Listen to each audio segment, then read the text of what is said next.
સંસ્કૃત સાહિત્યકાર રાજા ભર્તૃહરિ કહે છે, વિદ્યા વિના પશુ. વિદ્યા વગરનો માણસ પશુ સમાન છે. વિદ્યા એટલે સંસ્કાર, સારા વિચાર અને સારા સંસ્કારો. જીવનમાં ના હોય તો એ જીવન પશુ જેવું જીવન છે.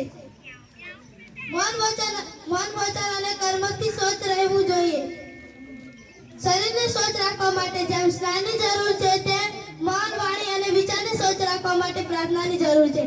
એટલે આપણી શાળાઓમાં, વિદ્યા મંદિરોમાં દિવસની સર્વ સફાઈથી કરવામાં આવે છે. ત્યાર પછી પ્રાર્થનાથી કરવામાં આવે છે. લોકોમાં સ્વચ્છતા અંગેની જાગૃતિ લાવવા માટે સરકારી શાળાઓમાં વર્તમાનપત્રો, રેડિયો, ટીવી વગેરે માધ્યમો દ્વારા સ્વચ્છતા માટેનું અભિયાન ચલાવવામાં આવે છે, જેથી કરી લોકો સ્વચ્છતા માટે સભાન બને. તો ચાલો આપણે સૌ સ્વચ્છતા માટે સભાન બને, મન, વચન અને કર્મથી સ્વચ્છ બને અને સુંદર મંગલમય જીવન બનાવીએ. વિશ્વમાં આપણા દેશનું નામ રોશન કરીએ.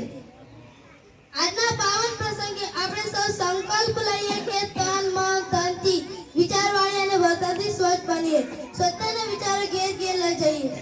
અંતે હું એટલું જ કહીશ કે ગઝલકાર રવિસિંહ